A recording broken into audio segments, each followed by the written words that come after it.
Seorang konglomerat properti rela masuk ke gang sempit yang pengap, hanya demi mencari rasa soto yang hilang. Siapa sangka, di balik uap panci sebuah warung tenda sederhana itu, ia justru menemukan harta terbesarnya yang telah lama lenyap. Sebuah kisah tentang takdir, air mata, dan rasa rindu seorang ayah yang akhirnya terbayar lunas. Apakah pertemuan ini akan berakhir bahagia, atau justru membuka luka lama? Selamat datang kembali di saluran Ken Arok Productions. Sebelum kita menyelami kisah penuh haru ini, jangan lupa untuk menekan tombol subscribe, like, dan tuliskan komentar kalian agar tidak ketinggalan cerita inspiratif lainnya. Saya doakan dengan tulus bagi teman-teman yang sudah bergabung, semoga senantiasa dilimpahkan rezeki yang deras, diberikan kesehatan yang paripurna, keberkahan dalam setiap langkah, dan kebahagiaan yang tak pernah putus bersama keluarga tercinta. Amin, amin ya robbal alamin. Tulis juga di kolom komentar, dari kota mana saja kalian menyimak kisah ini? Semoga doa-doa baik kita diijabah oleh Tuhan semesta alam. Mari kita mulai ceritanya. Jakarta bukan hanya tentang gedung pencakar langit yang menjulang menantang awan, tetapi juga tentang lorong-lorong sepi di dalam hati manusia. Di sebuah apartemen mewah yang menghadap langsung ke bundaran Hotel Indonesia, Pak Supardi duduk termenung. Usianya sudah menginjak 60 tahun. Hartanya tak berseri, namun malam itu, ia merasa seperti orang termiskin di dunia. Di hadapannya terhidang bistik daging impor kualitas terbaik dan sup jamur mahal buatan koki pribadi, namun lidahnya menolak untuk merasakan kenikmatan sedikit pun. Pak Supardi meletakkan sendok peraknya dengan kasar ke atas meja. Dentingannya menggema di ruangan makan yang terlalu luas dan dingin untuk dihuni satu orang itu. Ia memanggil pelayan yang berdiri kaku di sudut ruangan dengan nada kecewa yang mendalam. "Bawa pergi semua ini. Rasanya hambar. Makanan ini tidak ada jiwanya," ucap Pak Supardi dingin tanpa menoleh. Pelayan itu menunduk takut, mencoba menjelaskan dengan gugup bahwa itu adalah daging kualitas nomor 1 yang baru saja diterbangkan dari luar negeri. Namun, bagi Pak Supardi, masalahnya bukan pada daging atau bumbunya, melainkan pada kenangannya. Sepeninggal istrinya yang tercinta dan hilangnya putra tunggalnya, Chandra, 20 tahun lalu saat kerusuhan pasar malam, Pak Supardi seolah kehilangan indera pengecapnya. Ia merindukan soto buatan istrinya. Soto dengan kuah keruh penuh rempah pala dan kayu manis, yang dimasak dengan cinta yang tulus, bukan dengan teknik sekolah kuliner mahal yang penuh aturan. Langkah kakinya terdengar berat saat ia berjalan tertatih menuju meja kerjanya yang terbuat dari kayu jati kokoh. Tangan keriputnya mengambil sebuah bingkai foto usang yang mulai memudar warnanya. Di sana terlihat wajah istrinya yang tersenyum manis sambil menggendong bocah laki-laki berusia 3 tahun yang pipinya gembil. Hatinya terasa nyeri seperti ditusuk ribuan jarum. Kerajaan bisnis Supardi Corp yang ia bangun dengan keringat dan air mata, selama puluhan tahun terasa sia-sia jika tidak ada orang terkasih untuk diajak menikmatinya. Rio, anak angkat yang ia besarkan dan didik untuk meneruskan perusahaan, memang sangat cakap dan cerdas dalam bekerja, tetapi mata pemuda itu selalu menyeratkan ambisi kekuasaan, bukan kasih sayang seorang anak kepada ayahnya. "Chandra, Bapak rindu masakan Ibu, Nak. Di mana kamu sekarang? Apakah kamu makan dengan baik?" bisiknya lirih pada foto itu, seolah benda mati itu bisa menjawab kegelisahannya. Malam itu, di tengah kesunyian yang mencekam, sebuah tekad bulat muncul di benak Pak Supardi. Ia tidak bisa terus hidup seperti mayat hidup begini. Jika uang miliaran rupiahnya tidak bisa membeli rasa rindu itu, maka ia akan mencarinya sendiri dengan kedua kakinya. Ia teringat desas-desus tentang kuliner legendaris yang justru bersembunyi di ganggang Jakarta, bukan di hotel bintang 5. Mungkin, hanya mungkin, di salah satu sudut kota yang bising dan padat ini, ada rasa yang tertinggal. Ia tidak peduli jika harus menanggalkan jas mahalnya dan masuk ke pasar becek sekalipun. Rasa rindu akan masakan istrinya harus dituntaskan, atau ia akan mati perlahan dalam kesepian yang abadi. Keesokan harinya, matahari Jakarta bersinar terik seolah ingin membakar aspal jalanan. Namun, pemandangan berbeda terlihat di garasi kediaman mewah Pak Supardi. Biasanya, sang konglomerat akan keluar mengenakan setelan jas buatan Italia yang licin tanpa celah, lengkap dengan jam tangan emas yang harganya bisa membeli sebuah rumah sederhana. Tapi hari ini, Pak Supardi berdiri di depan cermin besar dengan penampilan yang membuat kepala pelayan rumahnya mengernyitkan dahi karena bingung. Ia hanya mengenakan kaos berkerah berwarna biru pudar yang sudah lama tersimpan di lemari paling bawah, celana bahan katun longgar yang nyaman, dan sebuah topi nelayan kusam untuk menutupi sebagian wajahnya. Ia melepaskan cincin berlian dan jam tangan mewahnya, menyimpannya ke dalam laci terkunci. Identitasnya sebagai pemilik Supardi Corp harus ditanggalkan sementara waktu. Misi pencarian ini tidak membutuhkan kewibawaan uang, melainkan ketajaman rasa. Ia berjalan menuju mobil hitam mengkilapnya, namun kali ini ia memberi instruksi yang tak lazim kepada supir pribadinya, Pak Iman. Men, jangan bawa saya ke kantor. Antar saya ke daerah pinggiran Jakarta Pusat, dekat pasar yang banyak ganggang kecilnya, perintah Pak Supardi sambil membenarkan letak topinya. Pak Iman menatap majikannya dari spion tengah dengan tatapan ragu dan khawatir. Maaf, Pak. Bapak yakin? Di sana panas dan maaf, agak kotor, Pak. Nanti kalau Bapak sakit bagaimana? Nanti Tuan Muda Rio bisa marah besar sama saya. Pak Supardi tersenyum tipis, senyum yang mengandung kegetiran. Rio tidak perlu tahu. Turunkan saya di ujung jalan besar, kamu tunggu di sana. Jangan ikut masuk, nanti orang-orang malah curiga melihat mobil mewah ini. Sesampainya di lokasi, Pak Supardi turun dan langsung disambut oleh hiruk-pikuk kehidupan rakyat jelata yang selama ini hanya ia lihat dari balik kaca jendela gedung bertingkat. Udara di sana berbau campuran antara asap knalpot, selokan terbuka, dan aroma masakan yang digoreng dengan minyak panas. Ganggang senggol itu begitu sempit, di mana atap rumah satu dan lainnya hampir bersentuhan, menghalangi cahaya matahari masuk sepenuhnya. Ia berjalan pelan, menyusuri labirin beton kumuh itu. Sesekali ia harus memiringkan badannya saat berpapasan dengan gerobak pedagang atau motor yang nekat melintas. Meski peluh mulai membasahi punggungnya, ada semangat aneh yang menyala di matanya. Ia menyambangi setiap warung makan kecil, memesan soto, mencicipinya 1 sendok, lalu meninggalkannya dengan wajah kecewa karena rasanya belum sesuai dengan memori lidahnya. Sementara itu, di lantai 40 gedung Supardi Corp, suasana justru sedang memanas. Rio, anak angkat Pak Supardi yang menjabat sebagai direktur operasional, mondar-mandir di ruang rapat dengan wajah merah pada menahan amarah. Para staf dan sekretaris berdiri menunduk, takut menjadi sasaran kemurkaannya. Jam dinding sudah menunjukkan pukul 10 lewat, waktu dimulainya pertemuan penting dengan investor asing, namun kursi komisaris utama masih kosong melompong. Rio menggebrak meja rapat dengan telapak tangannya, membuat semua orang terlonjak kaget. Napasnya memburu. Kemana perginya orang tua itu? Ini pertemuan yang menentukan nasib proyek triliunan kita. Bisa-bisanya dia menghilang tanpa kabar di saat genting begini. Bentak Rio dengan suara menggelegar. Sekretarisnya memberanikan diri menjawab dengan suara gemetar. Maaf, Pak Rio. Pak Iman bilang Bapak minta diantar ke suatu tempat dan melarang siapapun mengikutinya. Ponsel beliau juga tidak aktif. Rio mendengus kasar, matanya menyipit licik.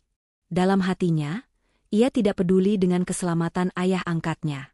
Yang ia pedulikan adalah bagaimana ketidakhadiran Pak Supardi bisa merusak citra perusahaan dan menghambat ambisinya untuk menguasai aset keluarga sepenuhnya. Dasar orang tua keras kepala. Selalu saja bertindak sesuka hati, gerutu Rio pelan, sambil memutar otak mencari alasan untuk menenangkan para investor yang sebentar lagi akan tiba. Tanpa ia sadari, sang ayah sedang berjuang di tengah debu jalanan, mencari kepingan masa lalu yang jauh lebih berharga daripada tumpukan uang di brankas perusahaan. Matahari mulai condong ke barat, menciptakan bayang-bayang panjang di gang sempit kawasan Fatmawati itu. Kaki Pak Supardi sudah terasa pegal luar biasa. Sepatu kets yang ia pakai, meski mahal, tidak terbiasa diajak berjalan sejauh ini di jalanan yang tidak rata dan berlubang. Harapannya mulai menipis seiring dengan perutnya yang keroncongan minta diisi. Ia hampir saja memutuskan untuk menelepon Pak Iman dan menyerah, pulang kembali ke kenyamanan rumah mewahnya yang dingin. Namun, tepat saat ia hendak berbalik arah, matanya menangkap sebuah pemandangan yang berbeda di ujung gang. Di sana, di sebuah lahan kosong sempit di antara 2 ruko tua, berdiri sebuah warung tenda sederhana dengan spanduk kain bertuliskan, Soto Betawi Bu Laras. Meskipun tempatnya sederhana, antrean pembeli terlihat mengular sampai keluar tenda. Asap putih tebal mengepul dari balik gerobak, membawa aroma yang menggugah selera siapa saja yang lewat. Pak Supardi tertegun sejenak. Insting bisnisnya berkata, jika tempat sekecil dan sepeta ini bisa seramai itu, pasti ada sesuatu yang istimewa di dalamnya. Dengan sisa tenaga yang ada, ia melangkahkan kakinya mendekat, membaur dengan para tukang ojek, karyawan kantor, dan warga sekitar yang sedang antre. Di balik gerobak soto yang panas itu, terlihat seorang pemuda bertubuh tegap sedang beraksi layaknya seorang dirigen orkestra. Itu adalah Andra. Dengan kaos oblong putih yang sudah basah oleh keringat dan handuk kecil melingkar di leher, ia memasak dengan gerakan yang sangat cekatan dan memukau. Tangannya lincah memotong daging, menuang kuah santan, dan menaburkan emping, seolah-olah ia bisa melakukannya dengan mata tertutup. Wajahnya yang tampan dan bersih, kontras dengan lingkungan sekitarnya yang kumuh, membuat banyak pelanggan ibu-ibu diam-diam mencuri pandang sambil berbisik-bisik kagum. Di sisi lain, ada seorang gadis muda dengan rambut dikuncir kuda yang bergerak lincah melayani pesanan. Mirna, anak pemilik warung itu, adalah nyawa dari pelayanan di sana. Suaranya lantang namun ramah menyapa setiap pelanggan. Tangannya cekatan membawa nampan berisi 3 mangkuk panas sekaligus tanpa tumpah sedikitpun. Di tengah kesibukan yang luar biasa itu, terjadi sebuah momen kecil yang luput dari perhatian banyak orang, namun tidak bagi mata tua Pak Supardi yang jeli. Karena area dapur yang sempit, Mirna harus berdesakan melewati punggung Andra untuk mengambil sambal. Awas, Mas Andra. Minggir dikit dong, badannya gede banget sih kayak kulkas 2 pintu, goda Mirna sambil menyenggol pelan lengan Andra. Andra menoleh sedikit, fokusnya terbagi antara panci panas dan gadis di belakangnya. Ya ampun, Mir. Ini lagi masak, bahaya tahu. Mirna terkekeh pelan, lalu berbisik jahil. Jangan ngelamun ya, Mas. Awas nanti kepotong hatinya, maksudnya jarinya. Wajah Andra yang tadinya serius mendadak memerah padam sampai ke telinga. Ia hanya bergumam pelan, apaan sih, Mir? Sana ganggu aja. Meski mulutnya mengeluh, sudut bibir Andra menyunggingkan senyum tipis yang tertahan. Jelas sekali ada getaran rasa malu-malu di antara mereka, sebuah kedekatan yang lebih dari sekadar teman kerja, namun belum ada yang berani melangkah lebih jauh.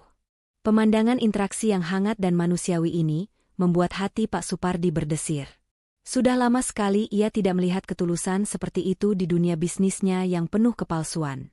Tanpa sadar, ia tersenyum kecil melihat tingkah dua sejoli yang sedang dimabuk asmara dalam diam itu.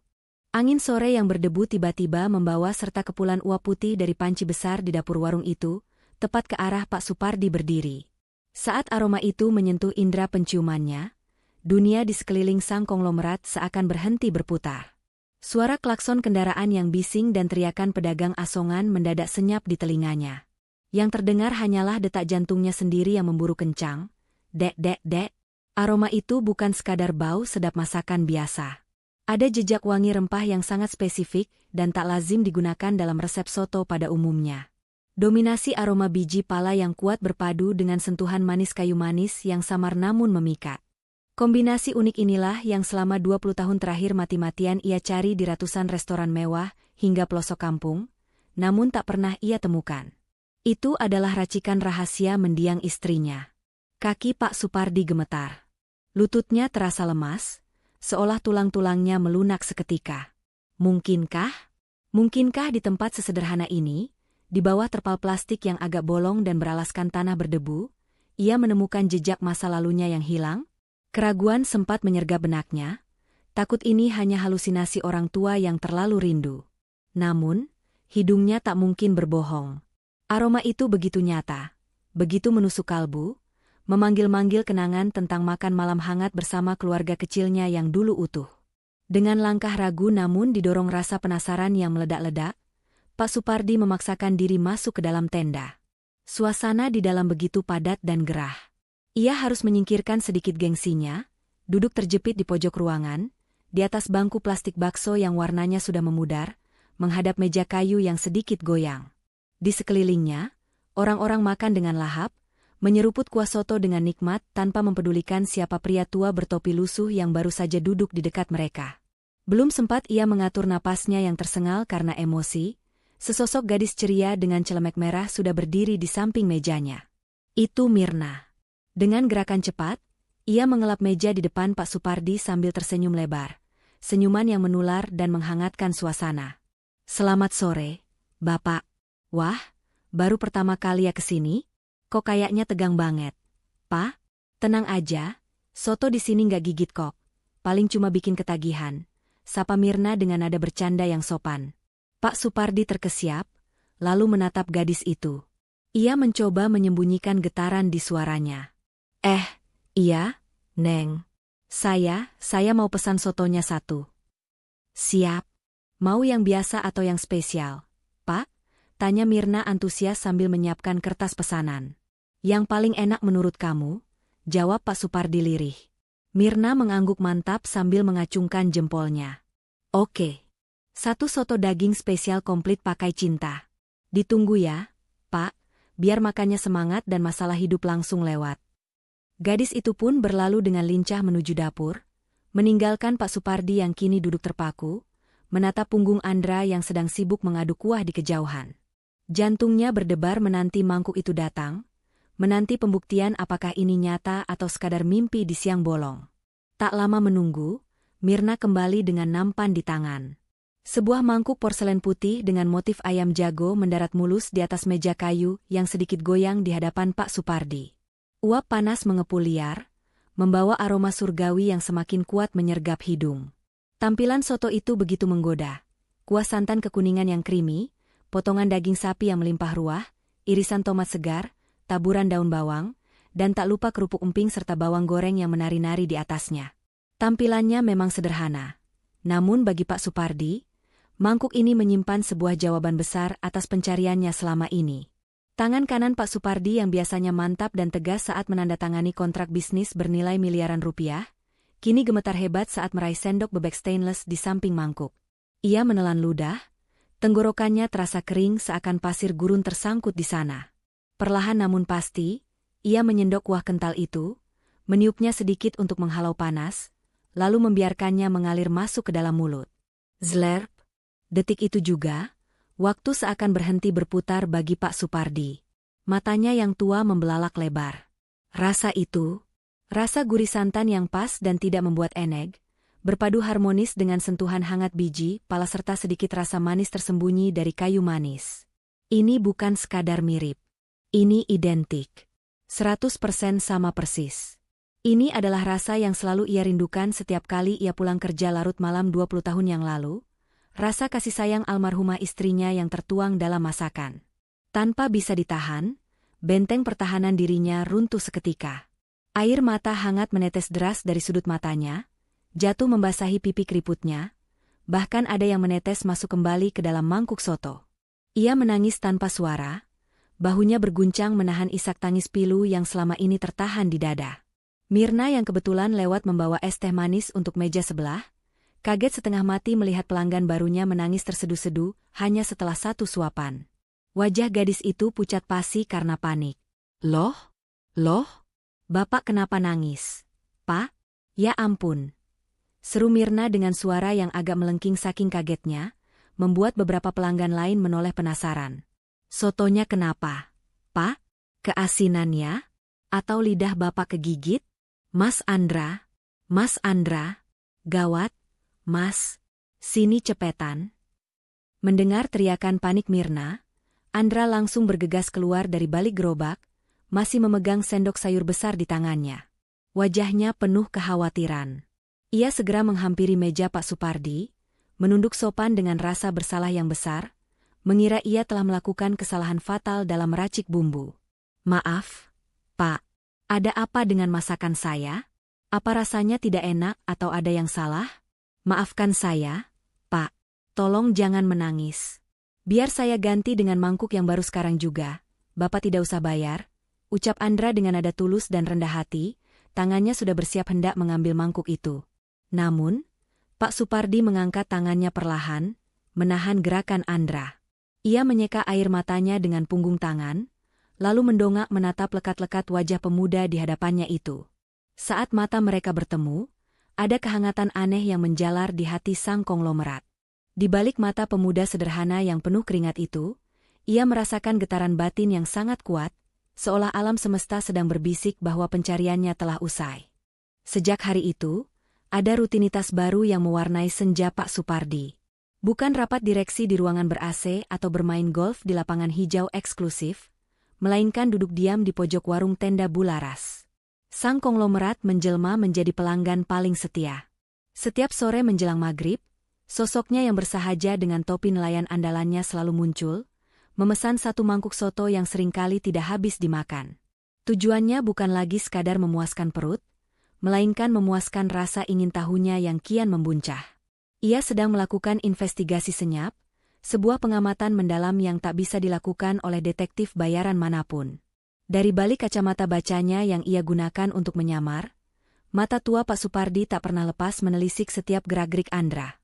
Ia memperhatikan bagaimana pemuda itu memperlakukan bahan makanan dengan hormat, bagaimana ia tak segan memberikan porsi daging lebih banyak kepada kuli panggul pasar yang terlihat kelaparan meski mereka membayar dengan uang recehan kumal. Rezeki sudah ada yang atur. Bu, biar bapak itu kenyang, kerjanya berat. Begitu Pak Supardi pernah mendengar Andra berbisik pada Bularas saat sang ibu protes dagangannya terlalu murah hati. Hati Pak Supardi berdesir.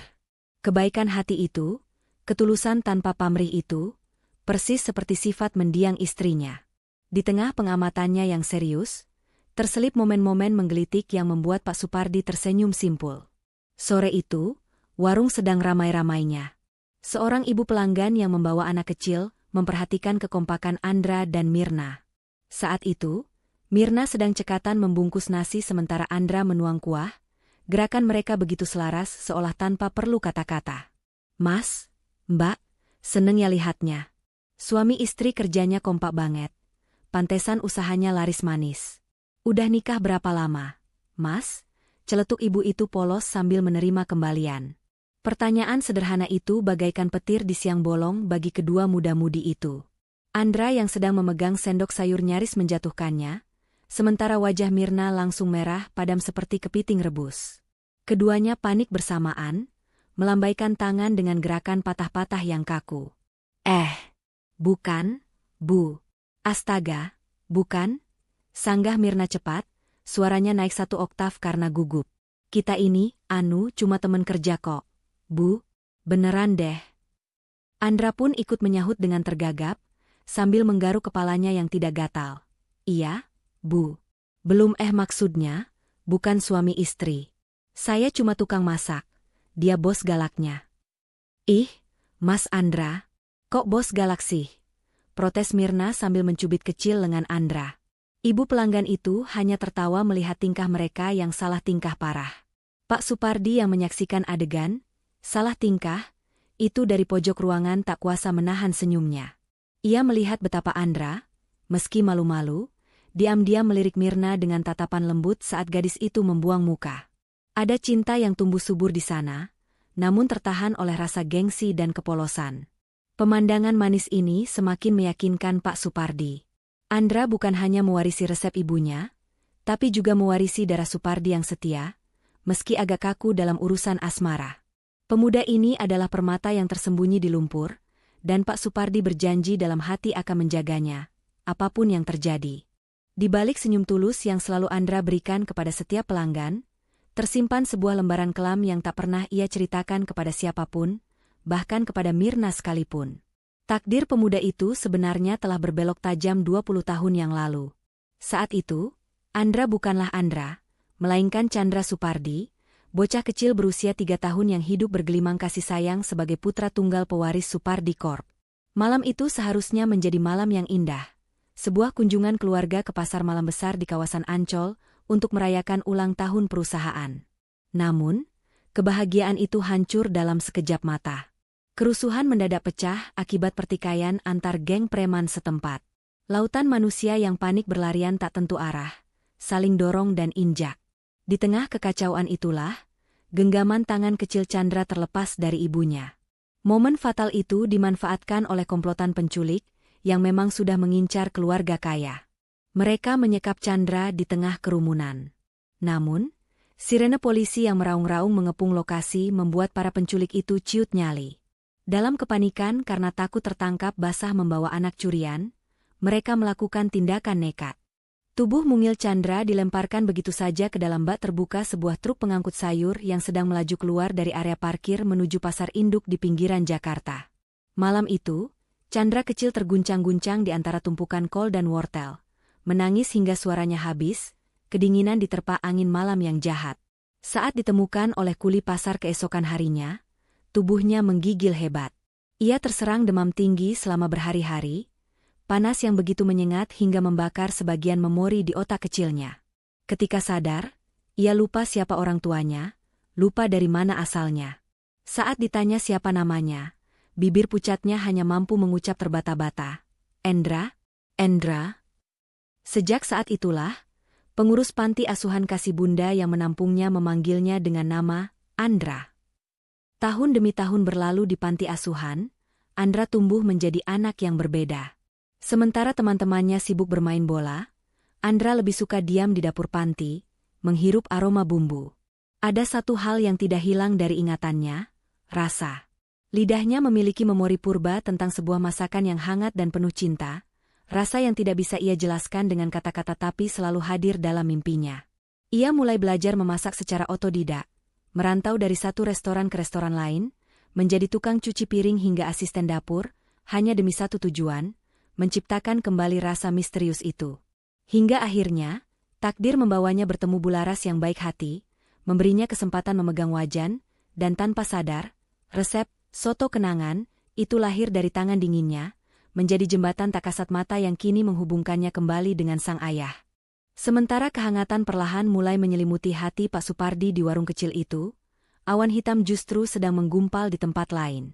Rio, yang semakin panik karena ayahnya seolah melupakan urusan kantor dan menghabiskan waktu berjam-jam di daerah kumuh, akhirnya memutuskan untuk mengambil jalan pintas yang kotor. Ambisi dan ketakutan akan kehilangan warisan telah membutakan hati nuraninya. Bagi Rio, warung tenda itu adalah hama yang harus dibasmi, dan Andra adalah benalu yang harus disingkirkan sebelum akar masa lalunya terkuak. Ia tidak turun tangan sendiri, melainkan membayar sekelompok preman bayaran untuk menghancurkan reputasi warung Bularas dalam satu malam. Malam itu, warung sedang ramai-ramainya. Pelanggan berdesakan ingin mencicipi soto yang konon rasanya melegenda. Mirna, meski lelah, tetap tersenyum melayani pesanan. Namun, suasana damai itu hancur seketika saat seorang pria bertubuh kekar dengan jaket kulit hitam, salah satu orang suruhan Rio, tiba-tiba berdiri dan membanting mangkuk sotonya ke meja dengan keras. Kuah panas muncrat kemana-mana, membuat pelanggan di sebelahnya menjerit kaget. "Heh, apa-apaan ini?" teriak pria itu dengan suara menggelegar yang mematikan seluruh percakapan di warung. Ia menunjuk ke dalam mangkuknya yang pecah. Di antara genangan kuah dan daging, terlihat seekor kecoa besar yang menjijikan mengambang kaku. "Kalian jualan makanan atau jualan racun? Lihat ini, ada kecoa di makanannya. Dasar warung jorok." Sontak, suasana berubah menjadi kepanikan massal. Pelanggan lain yang sedang makan langsung berhenti menyuap, beberapa bahkan memuntahkan makanan mereka karena jijik. Bisik-bisik kemarahan mulai terdengar. Mirna yang berada paling dekat dengan pria itu gemetar hebat. Wajahnya pucat pasi. Ia tahu betul bagaimana standar kebersihan ibunya dan Andra di dapur. "Nggak mungkin, Pak. Demi Allah, kami selalu bersih." Cicit Mirna dengan mata berkaca-kaca, mencoba membela diri. "Alah, jangan banyak alasan. Ini buktinya." Pria itu makin beringas, tangannya terangkat hendak mendorong bahu Mirna dengan kasar. Namun, sebelum tangan kasar itu menyentuh Mirna, sesosok tubuh tegap sudah lebih dulu menerobos dan berdiri di hadapan gadis itu sebagai tameng hidup. Itu Andra. Matanya yang biasa teduh kini menyala penuh amarah. Namun bukan amarah yang membabi buta, melainkan keberanian seorang pelindung. Ia tidak peduli pada kerumunan yang mulai mencemoohnya. Baginya, harga diri warung itu penting, tapi air mata Mirna jauh lebih berharga dari apapun. "Jangan sentuh dia," bentak Andra tegas, suaranya bergetar menahan emosi. Ia merentangkan tangannya, menyembunyikan Mirna di punggungnya. "Kalau mau marah, marah sama saya. Saya kokinya. Dapur itu tanggung jawab saya sepenuhnya. Jangan sekali-kali kasar sama perempuan di sini." Suasana menegang. Pria suruhan Rio itu menyeringai licik, merasa berhasil memancing keributan. Masa mulai terpancing emosi, siap menghakimi tanpa tahu kebenaran. Sementara Andra berdiri kokoh bak karang yang siap dihantam ombak demi melindungi gadis yang dicintainya. Keriuhan di dalam tenda itu mencapai titik didih. Beberapa pelanggan yang termakan hasutan mulai ikut berteriak mencemooh, sementara sang preman, merasa di atas angin, sudah mengepalkan tangannya tinggi-tinggi. Ia siap mendaratkan pukulan mentah ke wajah Andra yang tak bergeming sedikitpun demi melindungi Mirna. Mirna hanya bisa memejamkan mata, isak tangisnya tertahan di tenggorokan, pasrah menanti nasib buruk menimpa mereka. Namun, tepat sebelum kepalan tangan kasar itu melayang, sebuah suara bariton yang berat dan penuh wibawa membelah keributan, menghentikan waktu sejenak. Berhenti. Jangan ada yang berani sentuh mereka. Semua kepala sontak menoleh ke pojok ruangan. Pak Supardi, pria tua yang sejak tadi dianggap hanya kakek-kakek biasa dengan topi nelayan lusuh, kini berdiri tegak. Postur tubuhnya yang tadi membungkuk kini tegap sempurna. Aura kepemimpinan yang biasa ia pancarkan di ruang rapat direksi gedung pencakar langit, kini keluar sepenuhnya, membuat udara di warung tenda itu terasa berat dan mencekam.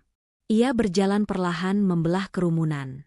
Langkah kakinya tenang namun mengintimidasi, tatapan matanya tajam menusuk langsung ke manik mata sang preman yang mendadak ciut nyalinya. Tanpa rasa jijik sedikitpun, Pak Supardi mengambil mangkuk yang pecah itu.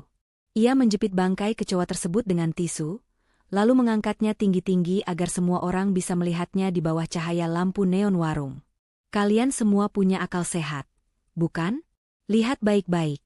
Seru Pak Supardi lantang, menunjuk hewan menjijikan itu. Ini adalah jenis kecoa got, ukurannya besar dan warnanya hitam pekat. Sedangkan di dapur bersih seperti ini, kalaupun ada hama, biasanya jenis kecoa dapur yang kecil dan kecoklatan. Dan perhatikan teksturnya. Binatang ini masih utuh, kakinya masih keras dan lengkap. Jika benar ia masuk ke dalam panci soto yang mendidih selama berjam-jam sejak subuh, tubuhnya pasti sudah hancur lebur dan lunak menjadi bubur. Suasana mendadak hening. Para pelanggan mulai saling pandang, menyadari logika tak terbantahkan dari ucapan pria tua itu. Wajah sang preman berubah pucat, keringat dingin mulai bercucuran di pelipisnya.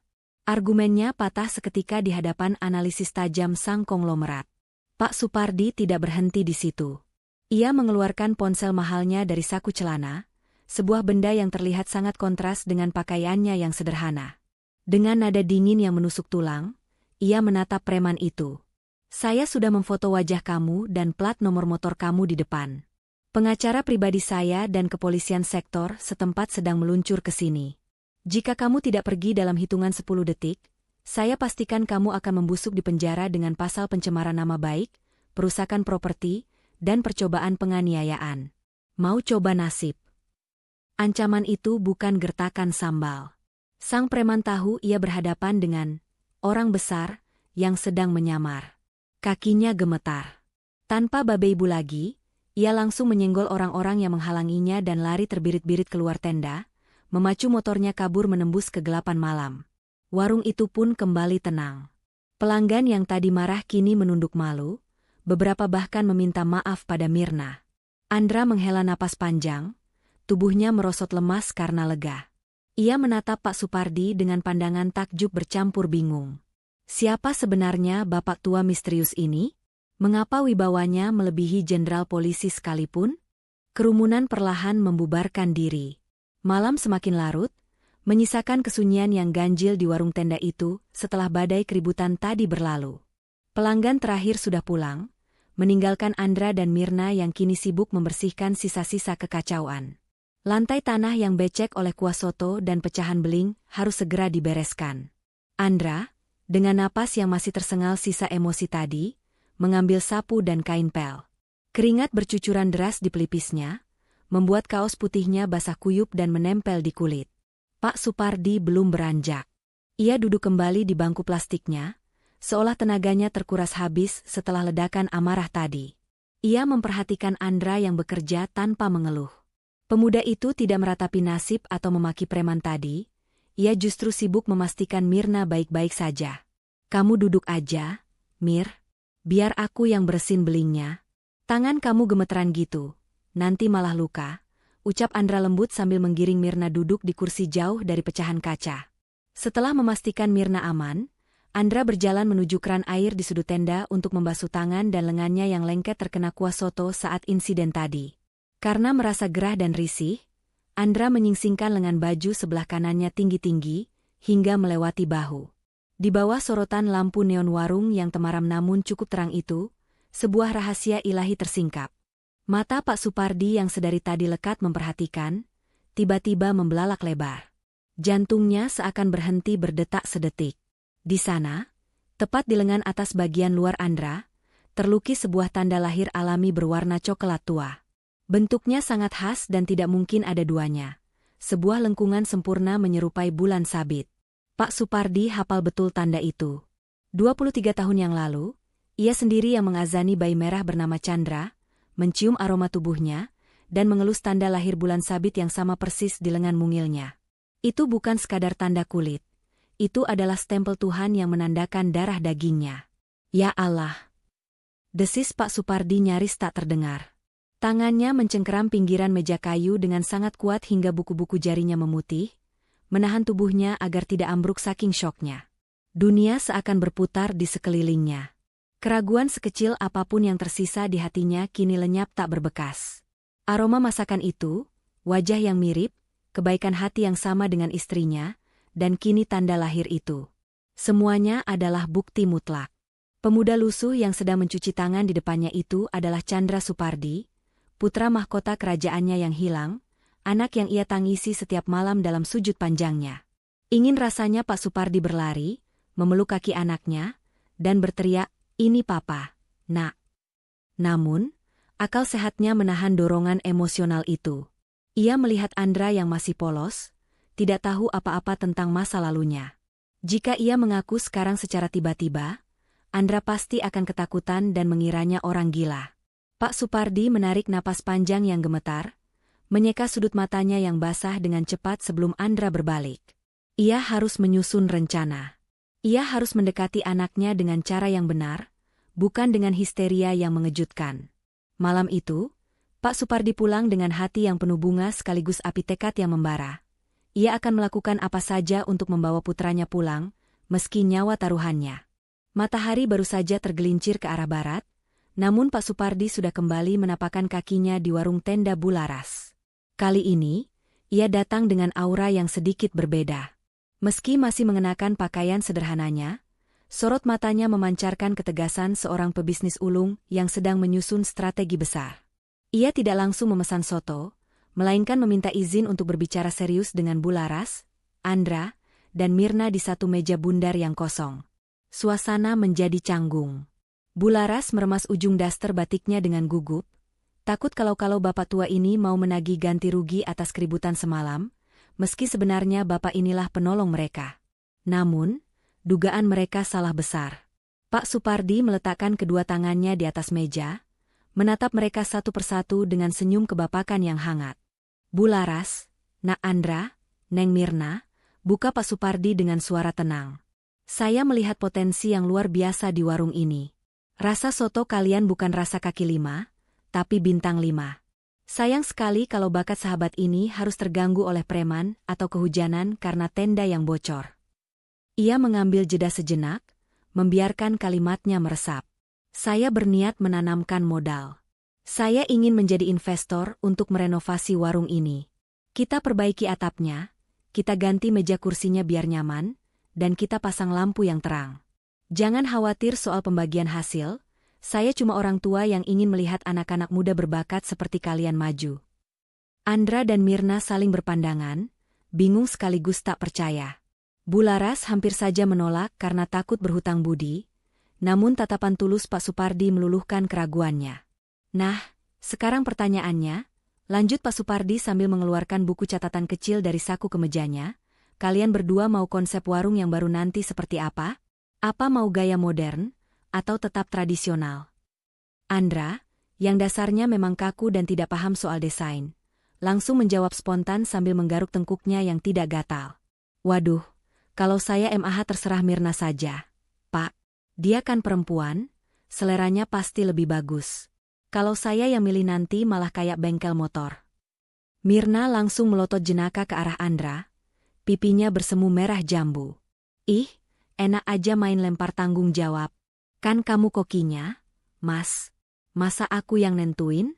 Nanti kalau aku minta ke temboknya warna merah muda terus ada gambar bunga-bunganya, kamu mau masak sambil diketawain pelanggan.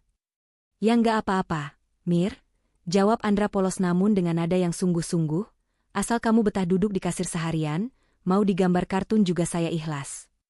Mas Andra gombal terus. Mirna mencubit lengan Andra gemas, untuk menutupi rasa salah tingkahnya yang luar biasa. Andra hanya meringis sambil tertawa kecil. Pak Supardi terkekeh melihat perdebatan kecil itu. Hatinya menghangat. Perdebatan mereka persis seperti dirinya dan mendiang istrinya dulu, saat pertama kali menata rumah tangga. Saling lempar keputusan bukan karena malas, tapi karena ingin membahagiakan pasangan. Di balik status, teman kerja, itu, Pak Supardi melihat ikatan batin yang sudah terjalin kuat. Rencananya berjalan mulus. Dengan menjadi investor, ia kini punya tiket emas untuk masuk ke dalam kehidupan putranya setiap hari tanpa dicurigai. Hari-hari berikutnya di warung soto itu berjalan dengan ketegangan yang tersembunyi di balik tawa dan rencana renovasi. Pak Supardi tahu, keyakinan hati dan tanda lahir saja tidak cukup untuk hukum. Ia membutuhkan bukti ilmiah yang tak terbantahkan, DNA. Namun, mengambil sampel dari Andra tanpa menimbulkan kecurigaan adalah misi yang membutuhkan kehalusan tingkat tinggi, lebih sulit daripada negosiasi bisnis manapun yang pernah ia lakukan. Siang itu, terik matahari membakar atap tenda. Andra baru saja selesai melayani gelombang pelanggan makan siang yang membludak. Ia duduk di bangku plastik di sudut belakang, menyeka keringat dengan lengan bajunya. Di hadapannya, tersaji segelas es teh manis yang tinggal separuh dan sebuah sendok bekas ia mencicipi kuah soto. Pak Supardi, yang sedari tadi menunggu momen ini bak seekor elang mengincar mangsa, perlahan mendekat. Lelah sekali kelihatannya. Endra? Tanya Pak Supardi basa-basi, matanya tak lepas dari sendok stainless yang tergeletak di mangkuk Andra. Andra tersenyum ramah, meski wajahnya tampak kuyu. Biasa, Pak. Namanya juga cari rezeki. Kalau nggak capek, nggak makan. Saat Andra berdiri hendak membereskan mangkuk dan gelasnya ke tempat cuci piring, Pak Supardi dengan cepat menahan tangannya. Eits, duduk saja. Biar Bapak yang bawa ke belakang. Kamu istirahatlah, simpan tenagamu buat nanti malam. Waduh, jangan Pak. Nggak sopan masa investor jadi tukang angkut piring kotor. Tolak Andra sungkan, berusaha merebut kembali nampannya. Namun Pak Supardi bersikeras dengan senyum yang tak bisa dibantah. Sekali-kali orang tua mau olahraga. Sudah, nurut sama investor. Dengan gerakan cepat saat Andra lengah dan menoleh ke arah Mirna, Pak Supardi tidak membawa peralatan makan itu ke tempat cuci piring. Ia menyelinap ke balik pilar ruko, mengambil sendok yang masih basah oleh air liur Andra, lalu membungkusnya dengan hati-hati menggunakan sapu tangan sutra bersih yang ia bawa dari rumah. Jantungnya berdegup kencang seperti pencuri yang takut ketahuan. Padahal ia sedang mencuri kebenaran tentang anaknya sendiri. Benda itu segera ia masukkan ke dalam saku jas bagian dalam, aman dan terkunci. Sorenya, Pak Supardi tidak pulang ke rumah. Ia memerintahkan supirnya melaju ke sebuah laboratorium swasta terpencil namun berteknologi tinggi di pinggiran kota, tempat yang jarang dijamah oleh orang awam. Ia tahu betul liciknya Rio. Anak angkatnya itu pasti sudah menaruh mata-mata di rumah sakit langganan keluarga Supardi, siap memanipulasi data medis apapun yang masuk. Di meja resepsionis laboratorium, Pak Supardi tidak menggunakan nama besarnya. Ia menyerahkan sampel itu dengan wajah dingin. Atas nama siapa sampel ini didaftarkan? Pak, tanya petugas lab. Bapak Rahmat dan Saudara Budi, jawab Pak Supardi mantap, menggunakan nama samaran yang sudah ia siapkan. Saya minta hasil yang paling akurat, biaya bukan masalah. Dan satu lagi, jangan sampai ada satu orang pun yang tahu saya datang ke sini, atau laboratorium ini saya beli besok pagi dan saya jadikan gudang beras. Petugas itu menelan ludah, mengangguk patuh melihat aura dominan pria tua di hadapannya. Pak Supardi tahu permainan kotor Rio. Kali ini, ia selangkah lebih maju. Tidak akan ada celah bagi Rio untuk menukar sampel atau menyuap dokter. Kebenaran sedang dalam perjalanan menuju cahaya. 3 hari yang terasa seperti 3 abad bagi Pak Supardi akhirnya usai. Di ruang kerja pribadinya yang kedap suara dan tertutup rapat dari akses siapapun, termasuk Rio, sebuah amplop coklat tebal tergeletak di atas meja mahoni. Amplop itu dikirim langsung oleh kurir khusus dari laboratorium, tanpa perantara. Tangan Pak Supardi yang biasanya kokoh memegang kendali perusahaan, kini basah oleh keringat dingin saat merobek segel amplop tersebut. Suara kertas yang sobek terdengar begitu nyaring di ruangan yang sunyi itu. Ia menarik selembar kertas putih berisi deretan angka dan istilah medis yang rumit. Namun, matanya langsung tertuju pada kesimpulan di bagian paling bawah halaman, sebuah kalimat yang dicetak tebal. Probabilitas hubungan biologis, 99,99%. Kesimpulan, identik, ayah biologis. Waktu seakan runtuh menimpa pundaknya. Pak Supardi tidak berteriak. Ia tidak tertawa. Tubuhnya justru merosot perlahan dari kursi kebesaran, jatuh bersimpuh di atas karpet tebal. Keningnya menyentuh lantai dalam sujud syukur yang panjang dan terguncang. Bahunya bergetar hebat menahan tangis yang meledak tanpa suara. Terima kasih, Tuhan. Terima kasih. Bisiknya berulang kali di sela isak tangisnya. Andra adalah Chandra. Koki jalanan yang selama ini ia amati, pemuda yang ia lindungi dari preman, adalah darah dagingnya sendiri yang ia kira telah mati 20 tahun lalu. Harta terbesarnya telah kembali. Namun, di belahan kota lain, di sebuah ruangan remang-remang yang penuh asap rokok, Rio sedang menatap layar ponselnya dengan tatapan nyalang penuh kebencian. Ia baru saja mendapat laporan dari mata-matanya bahwa ayahnya menerima dokumen rahasia dan terlihat menangis bahagia. Rio bukan orang bodoh. Ia tahu apa artinya itu. Rencananya menyuap orang laboratorium gagal total karena kecerdikan ayahnya menggunakan nama samaran. Kini, ia sadar posisinya di ujung tanduk. Jika Chandra kembali ke keluarga Supardi, tamatlah riwayatnya. Semua warisan, kekuasaan, dan status sosial yang ia bangun dengan kelicikan akan lenyap dalam sekejap. Rio membanting gelas wiskinya ke dinding hingga hancur berkeping-keping. Napasnya memburu seperti banteng terluka. Ia menatap foto hasil intaian yang tergeletak di meja, foto Andra yang sedang tertawa bersama Mirna di warung. Kau pikir kau sudah menang, Pak Tua? Kau pikir bisa membawa anak pungut itu masuk istanaku dengan mudah? Desis Rio pada foto itu. Matanya menyipit licik saat fokusnya beralih ke wajah Mirna.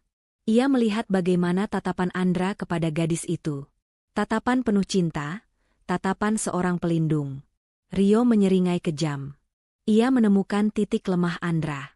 Chandra mungkin kuat, dia bisa melawan preman pasar. Tapi dia punya kelemahan fatal.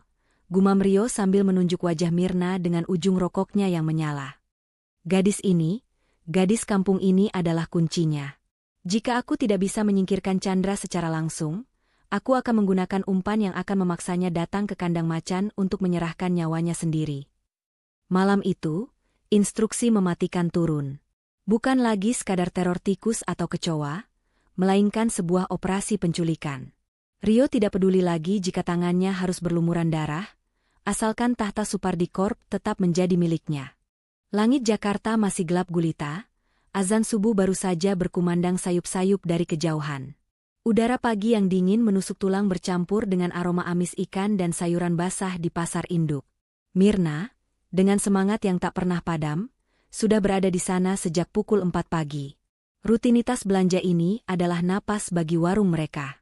Biasanya Andra selalu menemani, menjaga Mirna dari preman pasar atau sekadar membawakan keranjang belanjaan yang berat. Namun pagi ini, Andra tertahan di warung karena harus memperbaiki kompor gas yang bocor mendadak. Hati-hati ya, Mir. Kalau ada apa-apa langsung telepon, pesan Andra tadi dengan wajah cemas yang berlebihan, seolah memiliki firasat buruk. Mirna hanya tertawa menanggapinya, tenang aja, Mas. Preman pasar juga takut sama aku. Namun, tawa itu kini lenyap. Saat Mirna berjalan sendirian menyusuri lorong sepi di belakang pasar menuju pangkalan bajai, sebuah mobil van hitam tanpa plat nomor melaju pelan mengikutinya. Suasana yang hening mendadak pecah. Pintu geser mobil itu terbuka kasar. 2 orang pria bertubuh besar dengan masker menutupi wajah melompat keluar dengan gerakan terlatih. Tanpa sempat berteriak minta tolong, Mulut Mirna sudah dibekap dengan sapu tangan yang berbau obat bius menyengat. Keranjang belanjaan berisi kangkung dan cabai rawit itu terjatuh, isinya berserakan di aspal yang becek, menjadi saksi bisu lenyapnya gadis itu ke dalam kegelapan mobil yang menderu pergi. Sementara itu, di warung tenda, Andra mondar-mandir dengan gelisah. Kompor sudah beres, tapi hatinya tidak tenang. Jam sudah menunjukkan pukul 6, seharusnya Mirna sudah kembali. Ia mencoba menelepon ponsel Mirna berkali-kali, namun hanya suara operator yang menjawab. Rasa takut mulai merayapi punggungnya, dingin dan mencekam. Tiba-tiba, ponselnya bergetar panjang. Sebuah pesan masuk dari nomor yang tidak dikenal. Bukan teks biasa, melainkan sebuah foto. Jantung Andra seakan berhenti berdetak saat melihat layar ponselnya. Foto itu memperlihatkan Mirna dalam keadaan terikat di sebuah kursi kayu tua, mulutnya disumpal lakban, dan matanya tertutup kain hitam. Di bawah foto itu, tertera sebuah pesan singkat yang mengirimkan teror ke setiap sel darah Andra. Gadis ini ada di tangan kami. Datang sendirian ke gudang tua di pelabuhan Sunda Kelapa dalam waktu 1 jam. Lapor polisi atau bawa teman, leher pacarmu putus. Ini urusan antara hidup dan mati. Ponsel di tangan Andra terjatuh ke tanah. Dunianya runtuh seketika. Rasa takut yang ia rasakan saat ini jauh lebih besar daripada saat ia hidup menggelandang di jalanan, atau saat ia dihajar preman pasar manapun. Saat itulah Andra sadar, rasa takut ini bukan karena ia pengecut. Rasa takut ini muncul karena ia mencintai Mirna. Gadis cerewet yang selalu menjadi mataharinya itu kini dalam bahaya karena dirinya. Tanpa berpikir panjang, tanpa mempedulikan keselamatannya sendiri, Andra menyambar kunci motor bututnya. Ia tidak peduli jika itu jebakan, ia tidak peduli jika harus mati, asalkan Mirna selamat. Dengan raungan mesin motor yang membelah kemacetan pagi, Andra memacu kendaraannya menuju neraka yang telah disiapkan Rio, siap menukar nyawanya demi senyuman gadis yang dicintainya. Gudang tua di sudut pelabuhan Sunda Kelapa itu berdiri angkuh. Dindingnya berlumut dan berbau karat bercampur amis air laut yang menyengat. Di sanalah Andra berdiri, napasnya memburu, matanya menatap nyalang ke arah Mirna yang terikat tak berdaya di tengah ruangan yang remang. Di sekeliling gadis itu, 5 orang preman bertubuh kekar berdiri sambil memegang balok kayu dan pipa besi, menyeringai menanti mangsa. Dan di sudut gelap, duduk santai di atas tumpukan peti kemas, Rio menghisap rokoknya dengan angkuh, menikmati pertunjukan tikus masuk ke dalam perangkap. Lepaskan dia. Urusan kalian denganku, bukan dengan perempuan, teriak Andra, suaranya menggema memantul di dinding besi gudang. Tanpa banyak bicara, para preman itu maju menyerang. Perkelahian yang tidak seimbang pun pecah. Andra mungkin bukan ahli bela diri, tapi ia adalah anak jalanan yang ditempa kerasnya kehidupan ibu kota. Ia melawan sekuat tenaga, menghindar, memukul, dan menendang dengan putus asa. 1 preman berhasil ia jatuhkan, namun hantaman balok kayu keras menghantam punggungnya. Andra terhuyung jatuh. Belum sempat ia bangkit, tendangan bertubi-tubi mendarat di perut dan wajahnya. Darah segar mulai mengucur dari pelipis dan sudut bibirnya, menetes membasahi lantai semen yang kotor. Mirna menjerit tertahan di balik lakban yang menyumpal mulutnya. Air matanya tumpah melihat Andra dipukuli habis-habisan demi dirinya. Andra sudah babak belur, pandangannya mulai kabur, namun ia menolak pingsan.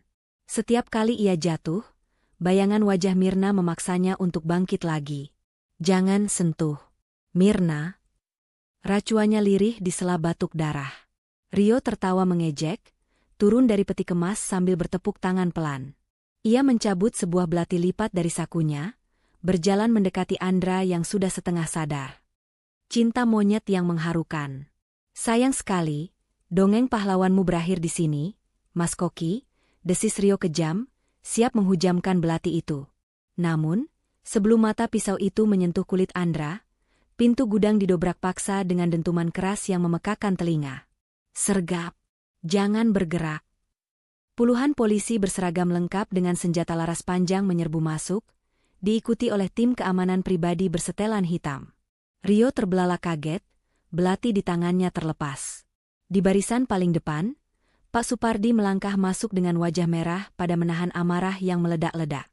Ia bukan lagi investor ramah yang biasa makan soto, melainkan seekor singa tua yang melihat anaknya disakiti. Tangkap bajingan itu. Penjarakan dia seumur hidup. Teriak Pak Supardi menunjuk Rio dengan jari gemetar. Polisi dengan sigap meringkus Rio yang mencoba kabur, menekannya ke lantai. Suasana berbalik 180 derajat. Namun, Andra tidak mempedulikan Rio, polisi, atau bahkan Pak Supardi. Dengan sisa tenaga terakhirnya, dalam kondisi wajah lebam dan tubuh remuk redam, ia tidak meminta pertolongan medis. Ia justru merangkak tertatih-tatih di lantai kotor itu menuju ke arah Mirna. Dengan tangan gemetar penuh darah, ia berusaha membuka ikatan tali di tangan gadis itu. "Kamu nggak apa-apa, Mir? Maaf aku telat." Bisik Andra parau saat lakban di mulut Mirna terlepas. Mirna langsung memeluk tubuh Andra yang penuh luka itu erat-erat, menangis sejadi-jadinya di dada bidang pemuda itu. Pemandangan itu membuat hati Pak Supardi hancur sekaligus bangga. Ia melihat ketulusan cinta yang begitu besar, cinta yang membuat seorang manusia biasa menjadi baja.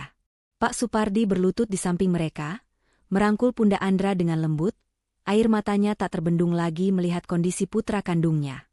Badai besar itu akhirnya berlalu.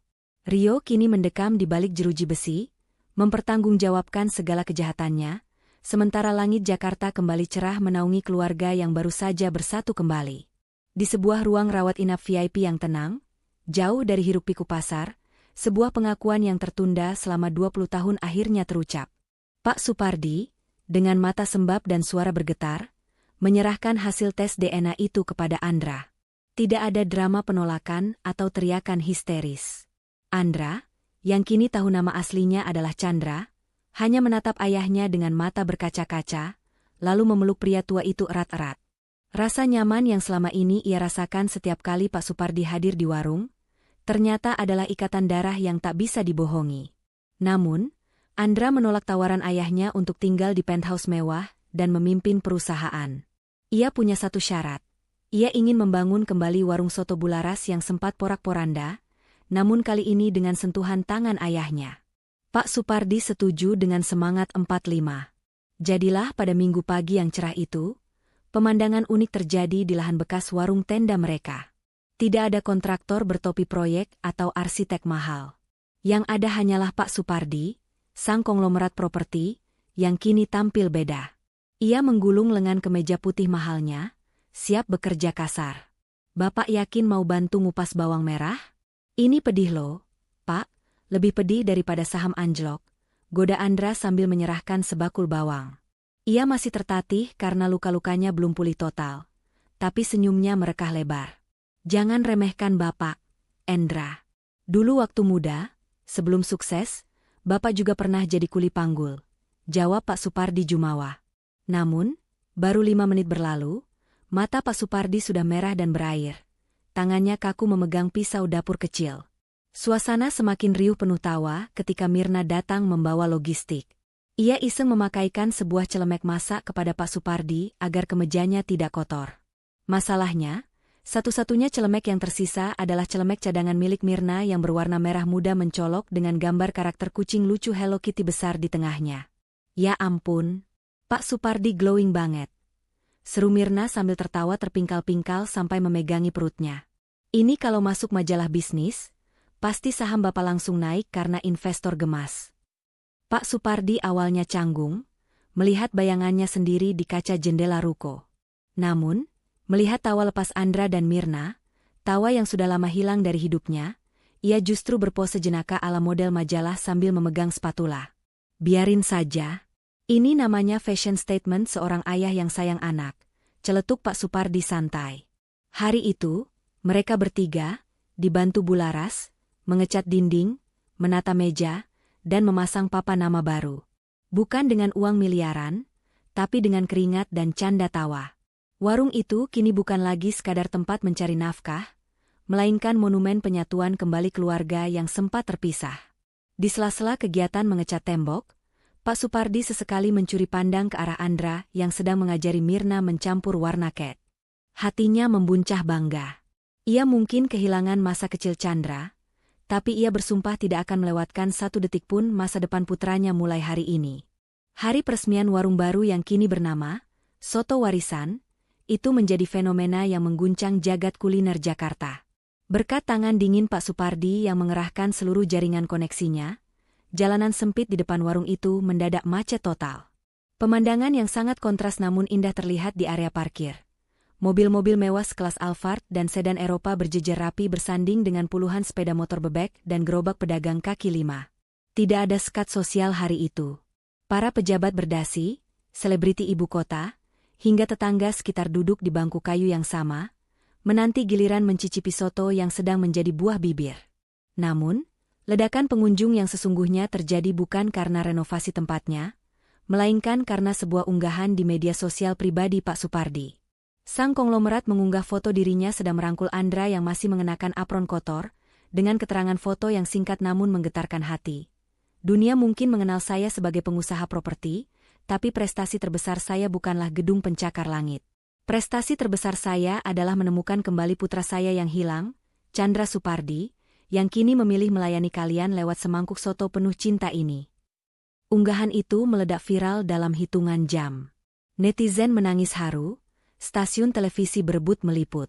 Kisah, pangeran konglomerat yang menjadi koki jalanan, menjadi tajuk utama di mana-mana. Warung itu seketika berubah menjadi lautan manusia. Pesanan membludak hingga 3 kali lipat dari biasanya.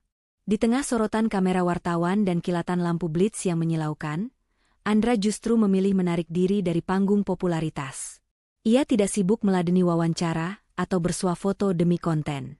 Tempatnya adalah di dapur yang panas dan pengap, di depan kompor yang menyala biru. Baginya, ketenaran bisa pudar dalam semalam, tapi rasa masakan tidak boleh berbohong. Tangan Andra tak henti-hentinya mengaduk kuah, meracik bumbu, dan memotong daging dengan presisi tinggi. Keringat bercucuran deras membasahi wajahnya, namun matanya berbinar fokus. Ia tidak ingin orang datang karena kasihan atau penasaran dengan statusnya sebagai anak orang kaya. Ia ingin mereka kembali karena rasa masakannya yang otentik. Sementara itu, di area depan, Pak Supardi bertransformasi menjadi manajer humas paling bahagia di dunia. Dengan kemeja batik yang rapi, ia menyapa setiap tamu, mengangkat piring kotor jika pelayan kewalahan, dan dengan bangga mempromosikan anaknya kepada siapa saja yang lewat. Gimana, Bu? Mantap kan rasanya? Itu resep rahasia ibunya. Anak saya yang masak sendiri loh, ucap Pak Supardi kepada rombongan ibu-ibu arisan dengan wajah berseri-seri. Ia tidak malu sedikitpun menjadi pelayan bagi anaknya sendiri. Hari itu, Jakarta menjadi saksi bahwa keajaiban bukan hanya milik dongeng, tapi bisa terjadi di atas meja makan sederhana yang menyatukan rasa dan cinta yang hilang. Malam telah larut menyelimuti Jakarta. Hiruk-pikuk ribuan pengunjung yang memadati warung seharian tadi perlahan mulai senyap. Hanya tersisa suara denting samar dari kejauhan dan deru angin malam yang menyejukkan. Di lantai atas ruko yang baru saja direnovasi, Andra dan Mirna duduk bersebelahan di tepian dak beton, membiarkan kaki mereka berayun bebas menghadap hamparan lampu kota yang berkelap-kelip bak permata.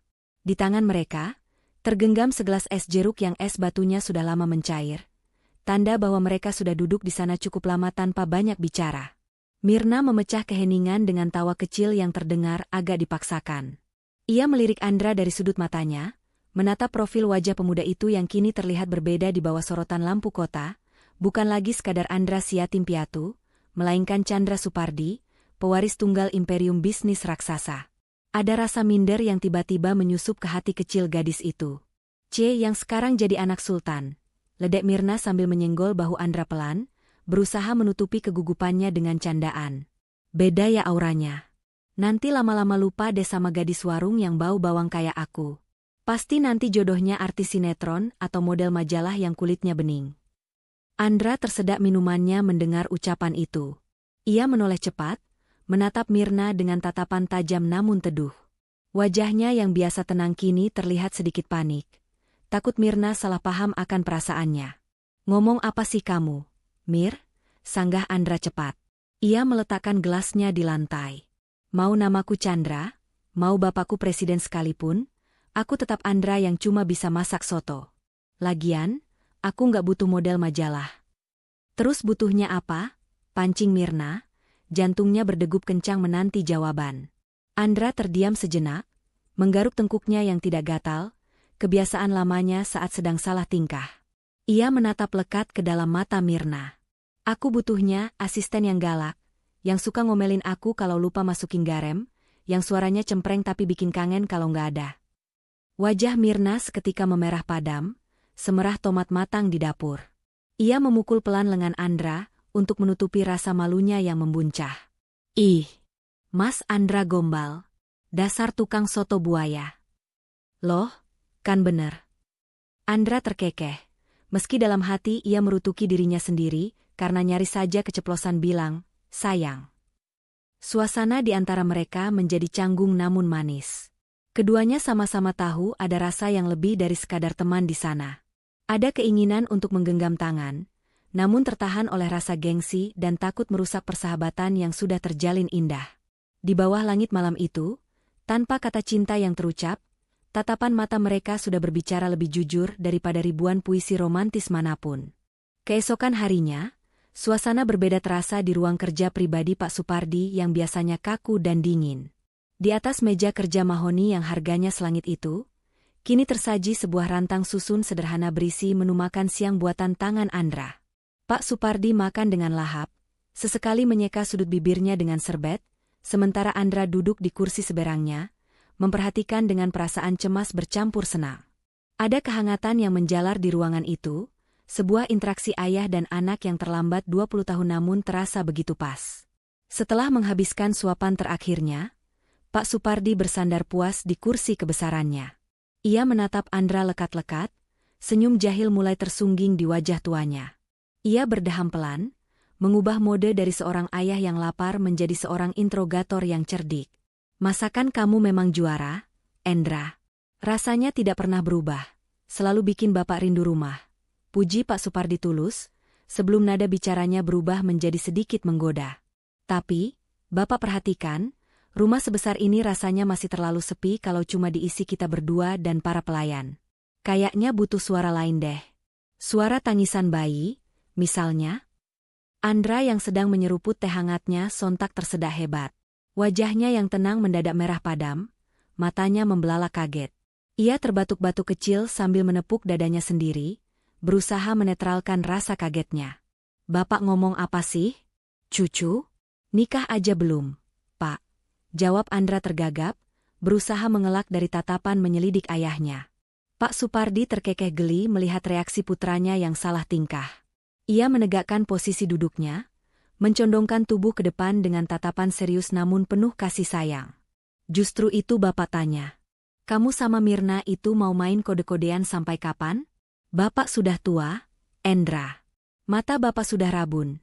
Tapi Bapak masih bisa lihat dengan jelas kalau gadis itu matanya bersinar setiap kali melihat kamu. Dan kamu, jangan pikir Bapak nggak tahu kalau kamu sering senyum-senyum sendiri kalau lagi chatting sama dia.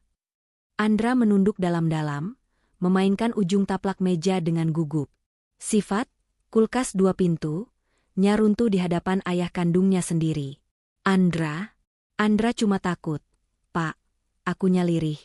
Andra takut kalau ternyata Mirna cuma anggap Andra teman baik. Kalau Andra bilang suka terus ditolak, nanti hubungan kita malah jadi canggung. Kita kan kerja bareng tiap hari. Mendengar pengakuan polos itu, Pak Supardi bangkit dari kursinya. Ia berjalan memutari meja, lalu menepuk bahu Andra dengan mantap. Dengar Bapak, Nak, darah Supardi mengalir di tubuhmu. Keluarga kita adalah pejuang. Bapak dulu berjuang dari nol membangun perusahaan ini, masa kamu berjuang buat dapetin hati satu perempuan saja ciut nyali? Mirna itu gadis istimewa, dia setia menemani kamu saat kamu susah. Jangan tunggu sampai dia diambil orang lain baru kamu menyesal. Pejuang cinta harus berani ambil risiko. Lamar dia, atau Bapak yang akan lamar dia buat jadi anak angkat Bapak biar kamu makin pusing karena dia jadi saudara kamu. Andra mendongak kaget mendengar ancaman bercanda ayahnya. Jangan dong, Pak. Masa Mirna jadi saudara saya? Makanya, bergerak, seru Pak Supardi sambil tertawa lepas. Siapkan mentalmu. Bapak dukung 1000%. Buatlah momen yang tidak akan pernah dia lupakan seumur hidupnya. Ucapan ayahnya itu bagaikan bensin yang menyiram api keberanian di hati Andra. Benar kata Bapak, pikirnya. Sudah terlalu lama ia bersembunyi di balik kata, teman. Malam ini juga, ia harus mengakhiri ketidakpastian ini. Malam itu, Di saat sebagian besar anak muda Jakarta memilih melamar kekasihnya di restoran atap gedung dengan pemandangan lampu kota dan lilin romantis, Andra justru memilih jalan yang berbeda. Ia memilih tempat di mana cinta mereka pertama kali tumbuh. Dapur warung soto yang panas dan sederhana. Setelah semua karyawan pulang dan pintu geser ruko ditutup rapat, Andra menahan Mirna yang sudah bersiap hendak mengunci pintu pagar. "Mir, jangan pulang dulu. Aku masakin sesuatu buat kamu. Kamu belum makan malam, kan?" tanya Andra dengan suara yang terdengar sedikit bergetar, tangannya sibuk menyembunyikan sesuatu di saku celananya. Mirna mengernyitkan dahi bingung, namun langkahnya terhenti. Ia melihat Andra kembali ke dapur, menyalakan kompor dengan gerakan yang tidak setenang biasanya. Kali ini, Andra bukan memasak soto. Ia membuat dessert sederhana, sebuah puding coklat hangat dengan saus vanila, makanan kesukaan Mirna yang sering gadis itu minta saat sedang sedih atau lelah. Andra menatanya di piring putih dengan hiasan daun mint, seolah-olah itu adalah hidangan restoran bintang 5 Paris, meski disajikan di atas meja stainless steel bekas memotong daging. Andra meletakkan piring itu di depan Mirna, lalu berdiri kaku di hadapannya. Keringat dingin mengalir di pelipisnya, bukan karena panas kompor, tapi karena gemuruh di dadanya yang rasanya mau meledak. "Tumben banget? Ada acara apa sih?" "Ulang tahunku kan masih lama?" tanya Mirna curiga, namun tangannya tetap meraih sendok dan mencicipi suapan pertama. Matanya langsung berbinar. "Enak banget. Mas, tumben kamu manis gini, biasanya nyebelin." Andra menarik napas panjang, mengumpulkan segenap keberanian yang tadi disuntikan oleh ayahnya. Ia tidak ikut duduk. Ia justru merogoh saku celananya dan mengeluarkan sebuah kotak beleduk kecil berwarna merah marun. "Mir," panggil Andra pelan namun tegas, membuat Mirna menghentikan suapannya. Gadis itu terpaku melihat kotak di tangan Andra. Jantungnya seakan berhenti berdetak. "Selama ini aku diam, bukan karena aku nggak punya rasa," ucap Andra, menatap lurus ke manik mata Mirna yang mulai berkaca-kaca. "Aku cuma takut. Aku takut aku nggak pantas buat kamu. Dulu aku cuma anak panti yang gak punya masa depan, dan sekarang aku tiba-tiba jadi anak orang kaya. Aku takut kamu malah menjauh karena canggung. Tapi aku sadar satu hal, Mir. Mau aku miskin atau kaya, hidupku hampa kalau gak ada omelan kamu di pagi hari." Andra membuka kotak itu. Sebuah cincin emas putih sederhana dengan permata kecil berkilau di sana. Ia tidak berlutut seperti di film-film. Ia justru menggenggam tangan Mirna yang gemetar di atas meja dapur. "Aku nggak mau cuma jadi teman kerja kamu lagi, Mir. Aku nggak mau kita cuma jadi partner dagang soto. Aku mau jadi imam kamu. Aku mau jadi orang pertama yang kamu lihat saat bangun tidur dan orang terakhir yang kamu lihat sebelum tidur. Mirna, mau nggak kamu menikah sama aku?" Keheningan menyelimuti dapur itu selama beberapa detik. Hanya suara dengungan kulkas yang terdengar. Air mata Mirna tumpah tak terbendung, membasahi pipinya yang memerah. Ia tidak langsung menjawab, melainkan memukul pelan bahu Andra sambil terisak. "Kamu tuh ya, jahat banget," isak Mirna di sela tangis bahagianya. "Aku tuh nungguin omongan ini dari 5 tahun lalu tahu. Mas, kenapa baru sekarang sih ngomongnya? Bikin anak orang nunggu sampai lumutan." Andra tersenyum lega, beban ribuan ton terangkat dari pundaknya. "Jadi, jawabannya?" "Ya maulah. Bodoh," seru Mirna sambil tertawa dalam tangisnya. Ia mengangguk mantap berkali-kali. Tanpa membuang waktu, Andra menyematkan cincin itu di jari manis Mirna. Ukurannya pas, seolah memang ditakdirkan untuk berada di sana. Detik berikutnya, Andra menarik tubuh mungil Mirna ke dalam pelukannya. Itu adalah pelukan pertama mereka yang penuh dengan rasa lega dan cinta yang akhirnya menemukan rumahnya. Di dapur sederhana itu, di antara bau bumbu dan panci soto, dua hati akhirnya bersatu dalam ikatan janji suci yang tak terucapkan. Sebulan kemudian, Jakarta menjadi saksi sebuah perhelatan akbar yang unik dan belum pernah terjadi sebelumnya. Gedung pertemuan termewah di kawasan Kuningan disulap menjadi sebuah panggung yang mempertemukan dua dunia yang bertolak belakang. Tidak ada sekat pembatas antara kemewahan kelas atas dan kesederhanaan rakyat jelata. Di pelataran parkir, mobil-mobil sport mengkilap berjejer rapi bersanding dengan puluhan angkot sewaan yang membawa rombongan keluarga besar dari kampung halaman Mirna. Inilah pernikahan Chandra Supardi dan Mirna, sebuah pesta yang media sebut sebagai The Royal Wedding dengan rasa Nusantara. Di dalam ruangan yang berpendingin udara sejuk itu, dekorasi bunga melati dan sedap malam memenuhi setiap sudut, menebarkan aroma wangi yang menenangkan. Andra, yang biasanya hanya mengenakan kaos oblong penuh noda kunyit, hari ini tampil bak pangeran sungguhan. Ia mengenakan beskap adat Betawi berwarna putih gading dengan kain sarung dan peci yang dihiasi pin emas, membuatnya terlihat gagah dan berwibawa. Sementara Mirna, gadis warung yang ceriwis itu, hari ini menjelma menjadi ratu sehari. Kebaya putih panjang berekor yang membalut tubuhnya membuatnya tampak anggun mempesona, dihiasi siger Sunda sederhana di kepalanya yang berkilauan ditimpa cahaya lampu kristal. Momen akad nikah berlangsung dengan hikmat yang menggetarkan jiwa. Saat Andra menjabat tangan wali hakim dengan tegas, suaranya lantang mengucap ijab kabul dalam satu tarikan napas, tanpa keraguan sedikitpun.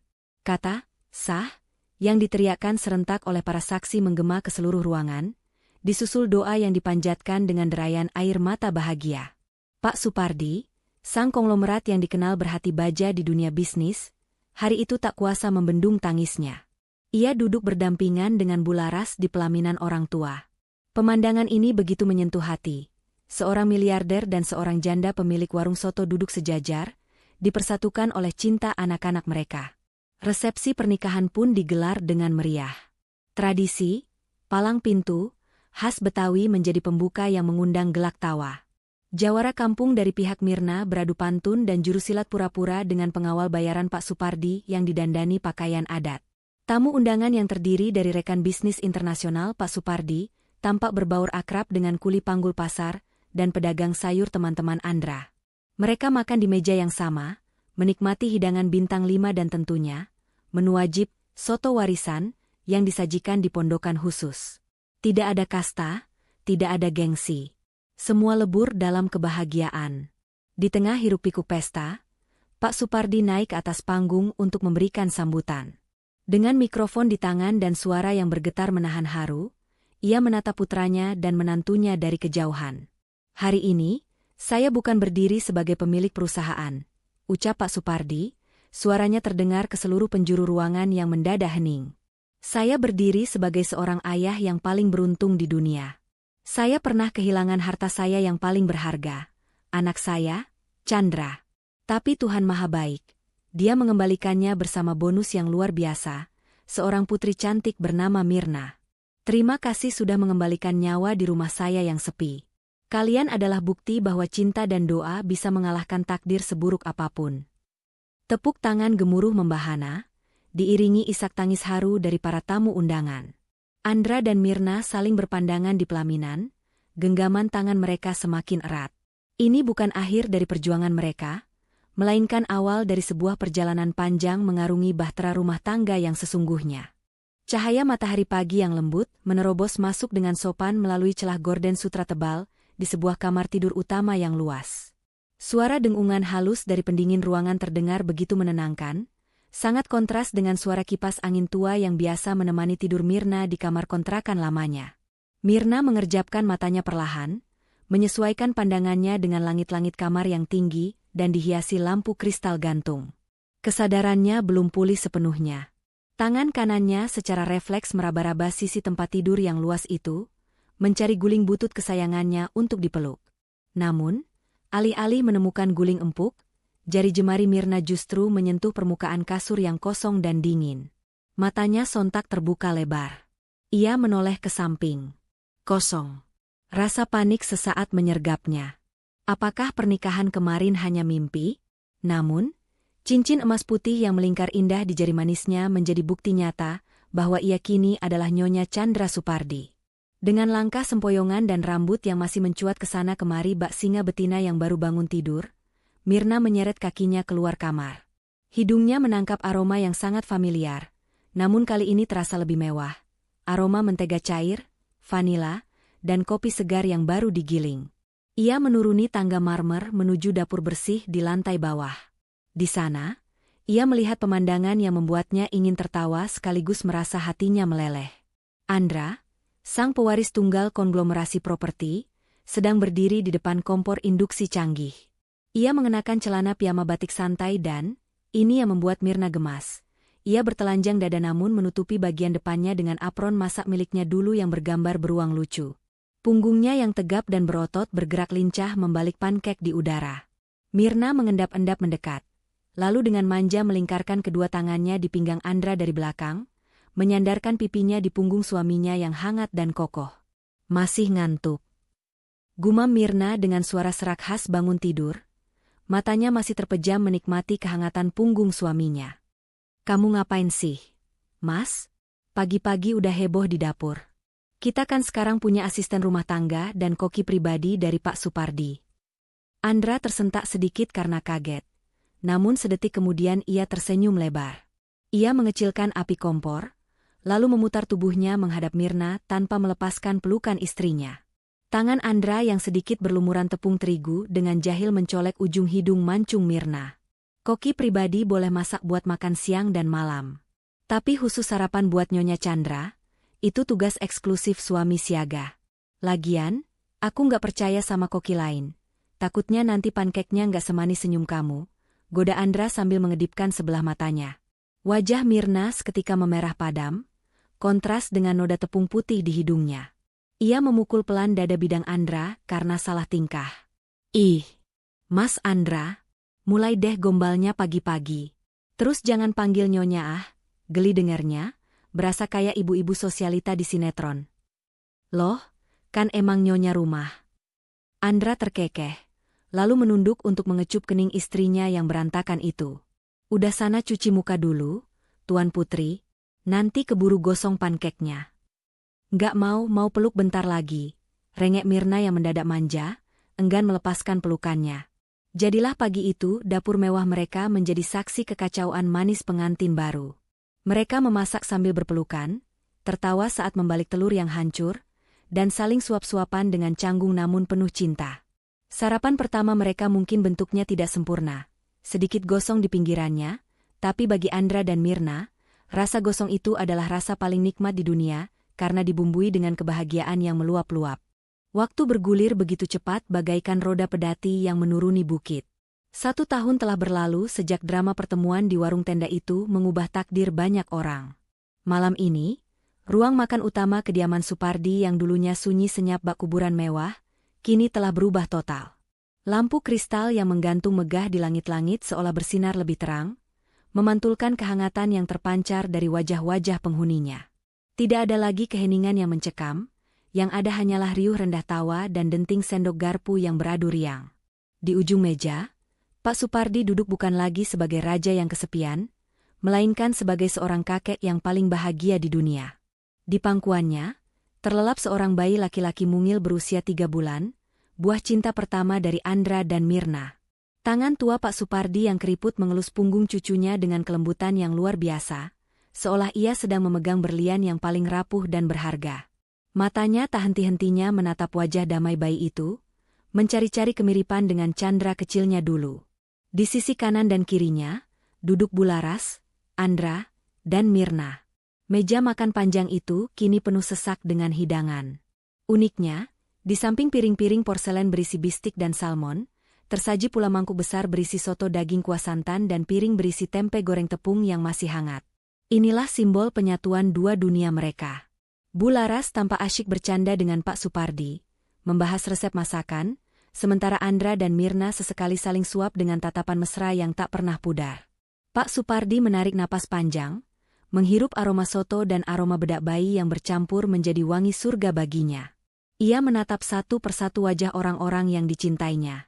Hatinya yang dulu berlubang besar karena rindu, kini telah tertambal sempurna, bahkan meluap oleh rasa syukur. Ia teringat kembali pada malam di mana ia membuang makanannya karena merasa hampa. Betapa bodohnya ia dulu yang mengira kebahagiaan bisa dibeli dengan tumpukan saham dan properti. Terima kasih, ucap Pak Supardi tiba-tiba, membuat percakapan di meja makan terhenti sejenak. Semua mata tertuju padanya. Terima kasih karena kalian sudah membuat rumah batu ini kembali menjadi sebuah istana yang bernyawa. Lanjutnya dengan mata berkaca-kaca, sambil mencium kening cucunya. Bapak sekarang sadar, harta itu bukan apa yang kita simpan di bank, tapi siapa yang duduk menemani kita makan malam ini. Andra tersenyum haru, lalu menggenggam tangan ayahnya dan tangan istrinya sekaligus. Di bawah cahaya lampu yang hangat, mereka menikmati makan malam itu dengan penuh sukacita. Kisah Pak Supardi mengajarkan kita satu hal penting, bahwa terkadang Tuhan membiarkan kita kehilangan segalanya, agar kita sadar dan mau berjalan kaki menyusuri gang sempit kehidupan, demi menemukan kembali rasa yang paling mahal di dunia, yaitu kehangatan keluarga yang berkumpul di satu meja. Itulah akhir dari kisah perjalanan Pak Supardi dan Andra. Sebuah cerita yang mengingatkan kita bahwa sejauh apapun kita pergi, keluarga adalah tempat di mana rasa itu bermuara. Terima kasih telah setia mendengarkan cerita ini di Ken Arok Productions. Jangan lupa untuk menekan tombol like, bagikan video ini kepada orang-orang tersayang, dan sampai jumpa di kisah inspiratif berikutnya. Salam hangat dan sukses selalu untuk kita semua.